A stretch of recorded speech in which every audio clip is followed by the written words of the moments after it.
Hi friends, आज हम लोग क्लास 10th में लेक्चर 4 देखेंगे।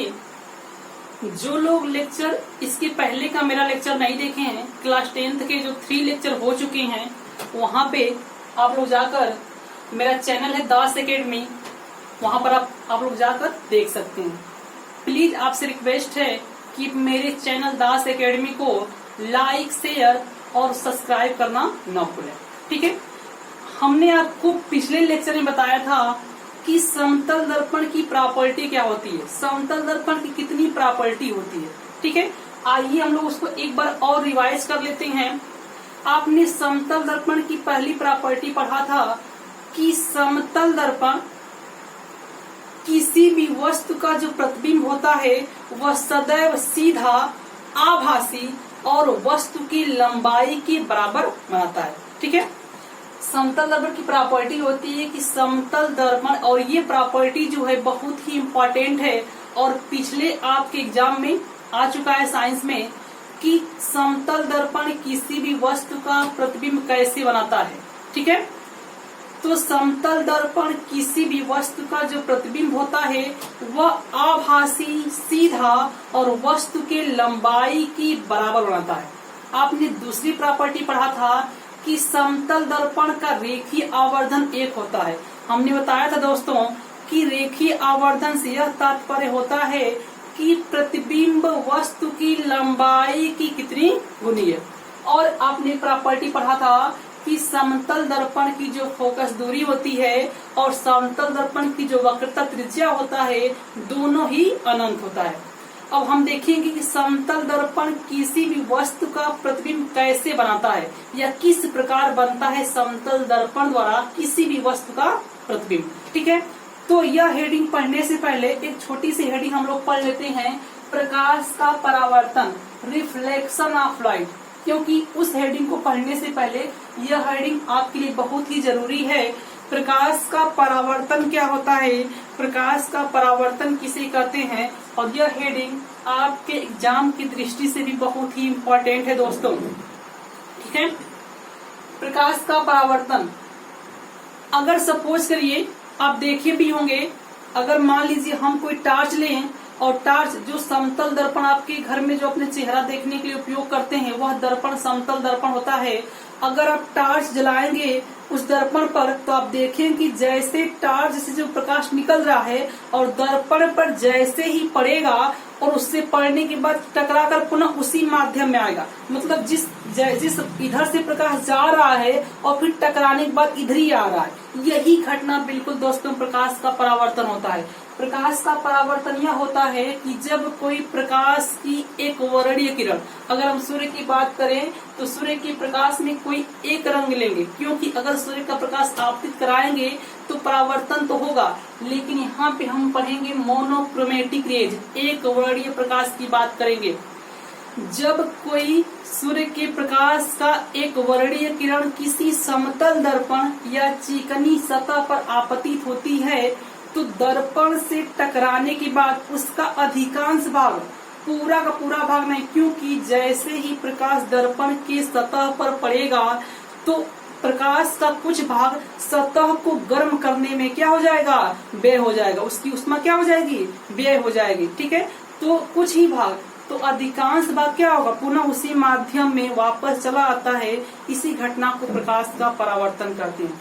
हमने कहा कि जब कोई सूर्य की प्रकाश का एक वर्णीय किरण किसी समतल दर्पण या चिकनी सतह पर आपतित होती है तो दर्पण से टकराने के बाद प्रकाश का अधिकांश भाग पुनः उसी माध्यम वापस चला आता है जिस माध्यम से वह जाता है।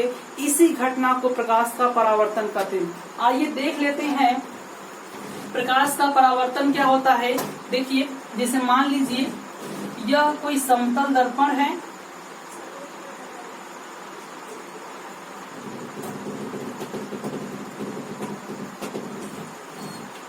मान लेते हैं यह समतल दर्पण है, समतल दर्पण, ठीक है। समतल दर्पण हमने पढ़ा भी और हम पढ़ाएंगे भी। समतल दर्पण वह दर्पण होता है जिसका प्लेन है ना, मतलब जिसका सरफेस क्या होता है, प्लेन होता है, एकदम बिल्कुल समतल होता है।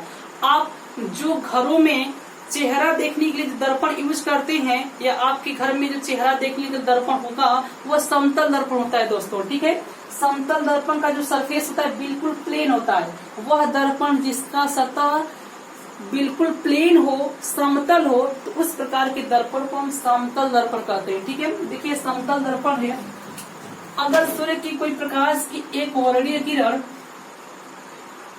ये सूर्य है, कोई प्रकाश की एक वर्णीय किरण, एक वर्णीय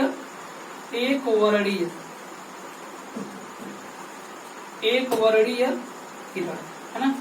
आप जानते हैं सूर्य के प्रकाश में 7 रंगों का मिश्रण होता है, तो इसमें से कोई एक रेज, मोनोक्रोमेटिक रेज, वह रेज किसी भी रंग की हो सकती है। ठीक है, अगर हम सूर्य का प्रकाश आप कराएंगे समतल दर्पण पर तो सभी रंगों का परावर्तन अलग अलग होगा, इसलिए हम उसको समझ नहीं पाएंगे। ठीक है, तो यहाँ पे जो प्रकाश की किरण ली जा रही है सूर्य के प्रकाश की, कोई एक किरण की बात कही जा रही है। ठीक है, अभी आपने पढ़ा कि जैसे ही सूर्य के प्रकाश का एक वर्णीय किरण किसी समतल दर्पण पर आपतित होता है, तो समतल दर्पण पर गिरने के बाद, पड़ने के बाद ठीक पुनः उसी माध्यम में वापस चला जाता है जिस माध्यम से वह आता है। इसी घटना को प्रकाश का परावर्तन कहते हैं दोस्तों। देखिए सूर्य का प्रकाश, सूर्य से कोई एक रंग का प्रकाश इस दर्पण पर आपतित हो रहा है और टकराने के बाद पुनः क्या उसी माध्यम वापस चला जाएगा जिस माध्यम से यह आ रहा है। ठीक है, इसी घटना को कहते हैं प्रकाश का परावर्तन।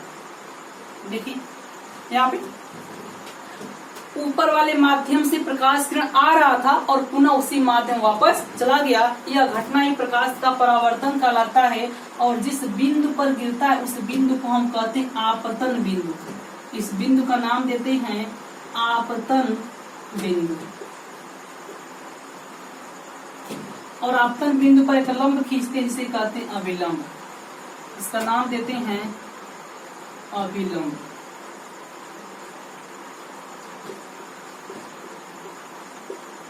जो किरणें आती है सूर्य के प्रकाश से उसे बोलते हैं आपतित किरण, इसे बोलते हैं आपतित किरण। और जो किरण वापस जाती है उसे बोलते हैं परावर्तित किरण, इसे बोलते हैं परावर्तित किरण। ठीक है, देखिए हमने बताया प्रकाश का परावर्तन कि जब कोई सूर्य के प्रकाश का एक वर्णीय किरण किसी समतल दर्पण पर आपतित होता है, तो समतल दर्पण पर पड़ने के बाद पुनः उसी माध्यम वापस चला आता है जिस माध्यम से वो प्रकाश आती है। इस घटना को ही प्रकाश का परावर्तन कहते हैं। ठीक है, जो किरण आती है उसे बोलते हैं आपतित किरण, और जिस बिंदु पर वो प्रकाश आपतित होती है उस बिंदु को हम कहते हैं आपतन बिंदु। और आपतन बिंदु पर खींचा गया अभिलंब क्या कहलाता है? खींचा गया लंब अभिलंब कहलाता है। और जो किरण वापस जाती है उसे बोलते हैं परावर्तित किरण। ठीक है, उम्मीद करते हैं कि फिगर आपको समझ में आ गया होगा। आइए इसके हम डिफिनीशन देख लेते हैं प्रकाश के परावर्तन का। देखिए प्रकाश के परावर्तन की परिभाषा मैंने बता भी दिया और एक बार फिर बता दे रहे हैं कि जब कोई सूर्य के प्रकाश का एक वर्णीय किरण किसी समतल दर्पण पर आपतित होता है तो उसका अधिकांश भाग दर्पण से टकराने के बाद पुनः उसी माध्यम में वापस चला जाता है जिस माध्यम से वो प्रकाश आता है। इस घटना को ही प्रकाश का परावर्तन कहते हैं। देखिए प्रकाश के परावर्तन के 2 नियम होते हैं। पहला नियम यह होता है कि आपतित किरण और आपतन बिंदु पर खींचा गया विलंब और परावर्तित किरण तीनों एक ही समतल में स्थित होते हैं या तीनों एक ही बिंदु से होकर जाते हैं। यहाँ पे देखिए तीनों एक ही बिंदु से होकर जा रहे हैं। ये प्रकाश के परावर्तन का पहला नियम है। प्रकाश के परावर्तन के कुल 2 नियम होते हैं। पहला नियम है आपतित किरण, आपतन बिंदु पर खींचा गया विलंब और परावर्तित किरण तीनों एक ही समतल में स्थित होते हैं। अब देखिए ये अभिलंब है और ये आपतित किरण है, तो आपतित किरण अभिलंब के साथ जो कोण बनाती है उस कोण को आई से दिखाते हैं और इसे हम कहते हैं आपतन कोण। इस कोण को नाम देते हैं आपतन कोण। यहाँ पे देखिए परावर्तित किरण अविलंब के साथ भी कोण बना रही है, इस कोण को हम कहते हैं परावर्तन कोण। इस कोण का नाम देते हैं परावर्तन कोण, और इस परावर्तन कोण को हम R से दिखाते हैं। और इसका दूसरा नियम है कि आपतन कोण I और परावर्तन कोण R आपस में बराबर होते हैं। कोण I बराबर कोण R। आपतन कोण I और परावर्तन कोण R आपस में क्या होते हैं? बराबर होते हैं। कहने का मतलब यह है कि आपतित किरण अविलंब के साथ जितने अंश के कोण से आपतित होगी, जितने अंश के कोण से गिरेगी, ठीक उतने ही अंश के कोण से परावर्तित हो जाएगी। मतलब अगर आपतित किरण अविलंब के साथ 40 अंश के कोण से आपतित हो रही है तो 40 अंश के कोण से क्या हो जाएगी? परावर्तित भी हो जाएगी। ठीक है, आइए इसकी हम परिभाषा देख लेते हैं। प्रकाश के परावर्तन का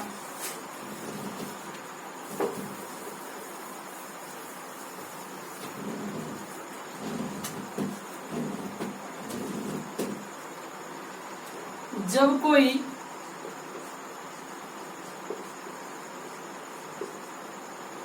सूर्य के प्रकाश का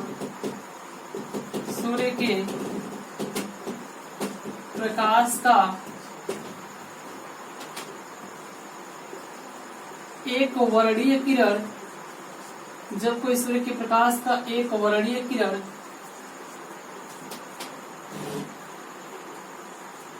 समतल दर्पण या चिकनी सतह पर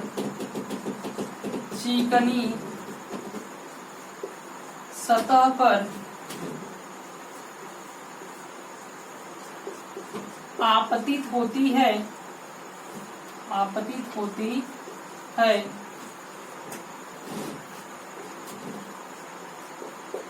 तो उसका अधिकांश भाग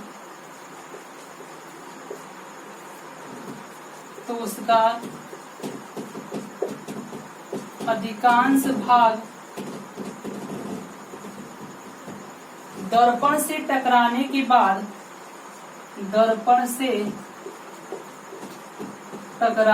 बाद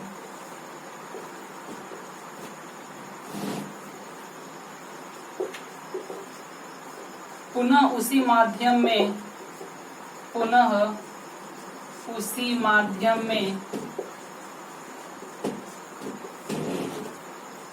वापस चली जाती है, पुनः उसी माध्यम में वापस चली जाती है जिस माध्यम से वो आती है, जिस माध्यम से आती है।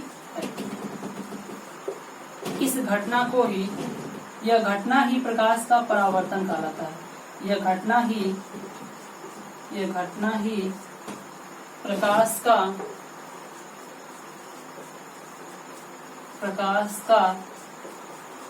परावर्तन, यह घटना ही प्रकाश का परावर्तन कहलाता या कहलाती है, जो भी लिख सकते हैं। प्रकाश का परावर्तन कहलाता है। ठीक है, आप देखा प्रकाश का परावर्तन। देखिए यहाँ पे सूर्य के प्रकाश की बात कही जा रही है। यहाँ पे सूर्य के प्रकाश का एक वर्णीय किरण लिया जा रहा है। आप कोई भी प्रकाश की बात कर सकते हैं, ठीक है ना। कोई भी प्रकाश, जब कोई भी प्रकाश क्या होता है, समतल दर्पण या चिकनी सतह पर आपतित होता है तो दर्पण से टकराने के बाद पुनः उसी माध्यम वापस चला आता है। इस घटना को प्रकाश का परावर्तन कहते हैं। ठीक है, तो यहाँ आपने देखा प्रकाश का परावर्तन कि जब कोई सूर्य के प्रकाश का एक वर्णीय किरण किसी समतल दर्पण या चिकनी सतह पर आपतित होती है तो उसका अधिकांश भाग, देखिए पूरा का पूरा भाग रिफ्लेक्ट नहीं होता है, क्योंकि कुछ भाग प्रकाश का कुछ भाग उस सतह को गर्म करने में उसका क्या होता है, मतलब व्यय हो जाता है, कुछ उसमें क्या हो जाती है, व्यय हो जाती है। पूरा का पूरा रिफ्लेक्ट नहीं होता है, मतलब उसका अधिकांश भाग ही रिफ्लेक्ट हो पाता है। 100 का 100% नहीं, कुछ परसेंट क्या होता है, उष्मा व्यय करने में खर्च हो जाती है। ठीक है, तो उसका अधिकांश भाग दर्पण से टकराने के बाद पुनः उसी माध्यम में वापस चली जाती है जिस माध्यम से आती है। यह घटना ही प्रकाश का परावर्तन कहलाता है। ठीक है, आपने प्रकाश का परावर्तन देख लिया।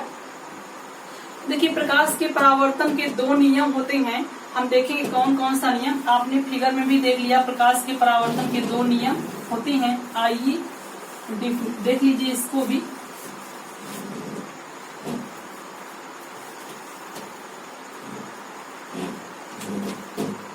प्रकाश के परावर्तन के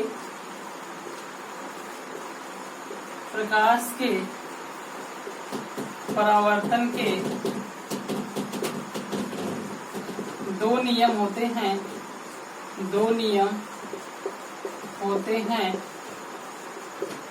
पहला नियम यह होता है कि आपतित किरण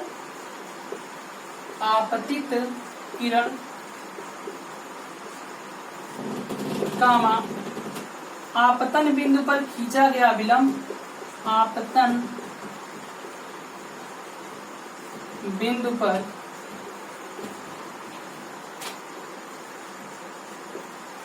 खींचा गया अविलंब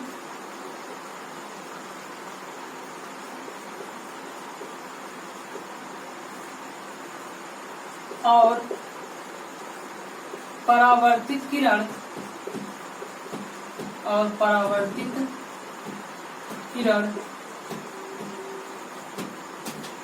तीनों एक ही समतल में स्थित होते हैं। तीनों एक ही समतल में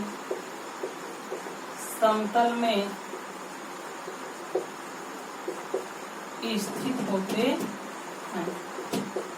तीनों एक ही समतल में स्थित होते हैं। ठीक है, प्रकाश के परावर्तन का पहला नियम है कि आपतित किरण आपतन बिंदु पर खींचा गया अभिलंब और परावर्तित किरण तीनों एक ही समतल में स्थित होते हैं। और इसका दूसरा नियम है आपतन कोण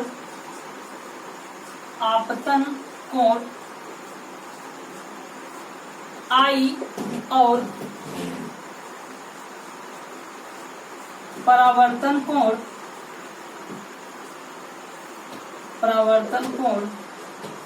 आर आपस में बराबर होते हैं। आपस में बराबर होते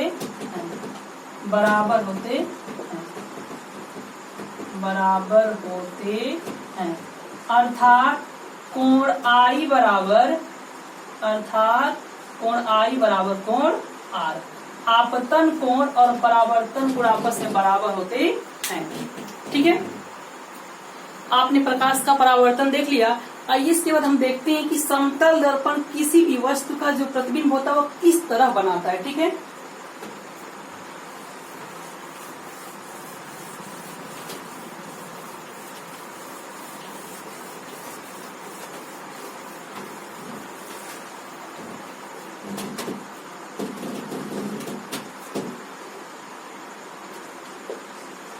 समतल दर्पण द्वारा प्रतिबिंब का बनना।